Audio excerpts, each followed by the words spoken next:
Welcome, you're watching Vox News, your daily evening news with Rita Kamkumo. Our headlines today. Guillaume Soro's candidacy for the 2020 Ivorian presidential election is threatened by his 20-year prison sentence. Lesotho Senate decides to restrict the powers of disputed Prime Minister Tom Tabani by amending the constitution. Malawi's justice cancelled the national lockdown ordered by President Mutharika to stem the progression of the new coronavirus.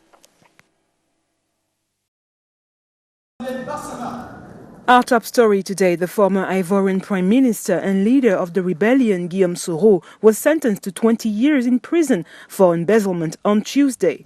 The sentence comes 7 months before the Ivorian presidential election, to which he remains a candidate. Guillaume Soro was accused by the state of Ivory Coast of buying his residence in Abidjan in 2007 when he was prime minister with public money. He was found guilty of embezzlement of public funds and money laundering at the end of a 3-hour hearing boycotted by his lawyers. This decision marks the beginning of a new era in Côte d'Ivoire. Corrupt people must be tracked down wherever they are so that our state can fulfill its commitment in the fight against corruption, which is so dear to our client, the state of Côte d'Ivoire. The trial is far from being politically motivated. You noted at the hearing with the various testimonies, the documents in the file, that funds were actually diverted to the detriment of the state of Côte d'Ivoire. Barring bad faith, we cannot see any political intent in this trial. We are satisfied that our request for reparation has been granted by the court, namely the condemnation of the defendant to pay the sum of 2 billion francs CFA in damages to the state of Côte d'Ivoire. In addition to the 2 billion CFA francs or $3.3 million damages that Soro will have to pay to the state of Ivory Coast, the Abidjan court fined him 4.5 billion CFA francs or $7.4 million and ordered the confiscation of his residence in Abidjan, the deprivation of his civil rights, and therefore issued a new arrest warrant. In a social media post, Guillaume Soro described his trial as a charade. He said that he's still running for president and that he will win. He accused President Alassane Ouattara of dictatorship and qualified the Ivorian justice system as corrupted. He believes his trial is a political maneuver to take him out of the presidential running. Unless a successful appeal is made, the former rebel leader is ineligible for the presidential election in October. In Lesotho, the Senate put even more pressure on Prime Minister Tom Tabani on Tuesday by limiting his power to dissolve parliament and to order new elections. The small kingdom is going through a severe political crisis since the murder of Mr. Tabani's ex-wife in 2017. His party, the All Basotho Convention, and the ruling coalition have been demanding his dismissal, but without success. On the 18th of April, Mr. Tabani sent the army down to the streets to restore order as a response to those who demanded his resignation. Through the mediation of South Africa, the government coalition undertook to allow a dignified withdrawal from the Prime Minister, but without fixing a date. In this climate of persistent tension, the Senate adopted a constitutional amendment that, among other things, requires the head of government to obtain the agreement of a majority of parliamentarians before proposing to the king the dissolution of parliament and the organization of new legislative elections. The National Assembly had already adopted this text a few weeks ago, which forbids the Prime Minister to call for new elections in case the deputies vote a motion of censure against him. In Chad, the National Assembly voted unanimously on Tuesday the abolition of the death penalty, which was allowed so far in the country for terrorism activities, according to Minister of Justice Jimet Arabi, who initiated the bill. The minister said the new law aims to counterbalance the Chadian legislation against terrorism with the absence of the death penalty for terrorism acts in all G5 Sahel countries. The anti-terrorism law was presented to the Council of Ministers 6 months ago and then submitted to the Assembly, which adopted it on Tuesday. President Idriss Déby Itno has yet to promulgate the measure for its entry into force. In 2016, Chad adopted a reform of the criminal code, repeating the death penalty, except for people convicted of terrorism acts. In Togo, on the occasion of the commemoration of the 16th anniversary of the country's independence, the former leader of the opposition, Jean-Pierre Fabre, commented on the Togolese socio-political news marked by a political crisis between President Faure Gnassingbé, who will take the oath next Sunday for his fourth term in power, and opponent Agbeyome Kojo. Mr. Fabre believes that only this compromise, which he describes as historical, will allow the country to recover on a social and economic level. The 60-year-old opponent calls for this political consensus to be inclusive to allow political exiles to return to their homeland. The president of the National Alliance for Change recommends putting an end to the ongoing proceedings against Agbeyome Kojo, the candidate who officially arrived second during the presidential election last February and still contests the re-election of Faure Gnassingbé. He was arrested on the 21st of April, along with 16 of his supporters, and freed under judicial supervision 4 days later.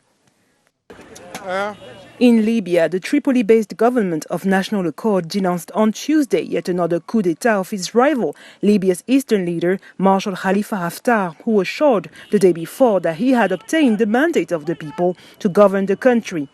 In a brief speech on Monday evening, Marshal Haftar announced his withdrawal from the political agreement that led to the formation of the National Unity Government, proclaiming the transition of power in Libya to the military. He said he accepts the will of the people and its mandate without giving any further. In Mali, a fire broke out on Tuesday in the Faladier camp, one of Bamako's main informal camps for displaced people. At the moment, it's difficult to say what caused the fire. However, based on the information we gathered upon arrival at the site and our investigations, the fire came from the rubbish heap between the site and the public road. So the fire came from the rubbish heap, but as to what caused it, I couldn't tell you. There was no casualty reported. However, the material damage is considerable. The fire caught us by surprise. We saw smoke from afar, and after about 20 minutes, the fire had spread. And now we have lost many animal hides and sacks of rice. It's a hard blow for us. We don't know what to do. Myself, I have lost all my goat kids who were forced to run away, but some managed to escape. We have lost our food supplies. It all started between 10 and 11. It was the rubbish collectors burning the rubbish. That's what caused it. 1,000 people had found refuge in the Faladier camp after fleeing the violence perpetrated by jihadist groups in the center of the country. In Senegal, the authorities began a food aid distribution operation on Tuesday to help 1 million vulnerable households cope with the consequences of the coronavirus pandemic. With a budget of 69 billion CFA francs or $114 million, the operation must mobilize some 888 trucks, including 35 from the army, to transport food to remote areas. 8 to 10 million people out of 16 million people should receive food items from the government in the coming days. The distribution operation is in addition to smaller-scale distributions organized by private companies, religious associations, and local authorities. So far, Senegal has 823 cases of COVID-19, including 9 deaths, according to official figures. In Chad, the Ministry of Public Health reported on Tuesday the first 2 deaths of patients infected with the new coronavirus. The country has registered 52 cases of COVID-19 on its territory since the announcement of the first case of contamination on the 19th of March, according to the Ministry of Public Health. The ministry also indicated that 19 of these 52 patients are healed. In Equatorial Guinea, 30 employees of an offshore oil rig operated by the American group ExxonMobil have contracted the new coronavirus, which represents nearly a third of the workforce disembarked and confined in the country's capital Malabo, as announced on Tuesday by Oil Minister Gabriel Obiang Lima. The minister explained that of the 100 people working on the Serpentina platform, 30 tested positive for coronavirus on the 13th of April. Mr. Obiang Lima added that the employees were placed in isolation somewhere in Malabo and are receiving treatment from a national medical team without delivering any further details on their health. Among the 30 employees are Ecuadorians, Filipinos, or South Africans, according to a statement by Health Minister Solomon Gema Owono. The country currently has 315 cases of coronavirus compared to 9 cases and 1 death, according to official figures. In Malawi, a high court cancelled on Tuesday the national lockdown ordered by President Peter Mutharika to stem the progression of the coronavirus pandemic in the country. President Mutharika decreed a national lockdown on the 14th of April for at least 3 weeks. However, the judge Kenyatta Nyirenda, seized by the Human Rights Defenders Coalition, suspended indefinitely the confinement order because it was not accompanied by support measures to the most vulnerable people in the country. The same judge decided to refer the case to the Constitutional Court and maintain the suspension of confinement until its trial in a few weeks. In response to that, President Mutharika declared on Tuesday evening in an address to the nation that those who deny the existence of the coronavirus have lost their minds and announced the launch of an exceptional program that will provide the equivalent of $50 per month to approximately 1 million people. According to the authorities' latest assessment, there are only 36 cases of COVID-19 registered in the country, including 3 deaths. The new coronavirus has been detected in prisons in Guinea and Sierra Leone, and the death of a prisoner in Mali is considered suspicious, as announced on Tuesday by the authorities of these 3 West African countries. The National Agency for Health Security declared that a sick person was tested positive for COVID-19 at Conakry Central Prison, Guinea's main penitentiary. On the 24th of April, the Guinean Ministry of Justice reported 3 suspicious deaths at this central prison and imposed a provisional ban on all visits from outside except lawyers, doctors, and people carrying meals. In the neighboring country of Sierra Leone, 1 detainee was tested positive on Sunday, according to authorities. The man appeared before a judge on the 17th of April, before being held in custody in the country's capital, Freetown. He became ill 3 days later and admitted that he had escaped from a quarantine center, according to the Ministry of Justice. The Sierra Leonean authorities closed the section of the prison through which he had passed before being sent to a hospital to disinfect it. The other detainees were moved and placed under sanitary supervision.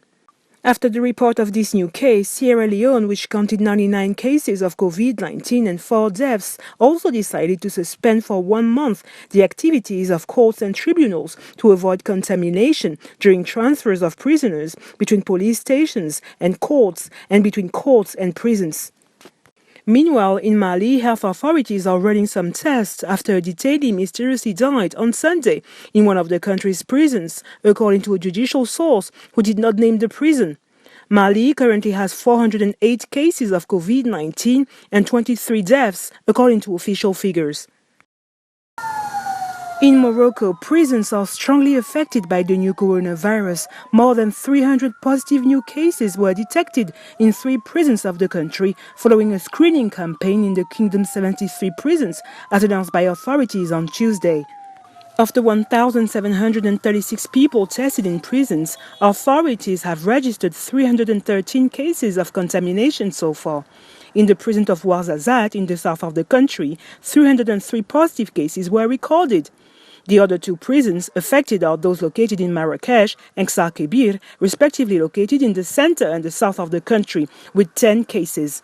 Morocco has officially reported 4,252 COVID-19 cases, with 165 deaths and 778 people healed. That's it for today. Thank you for watching Vox News.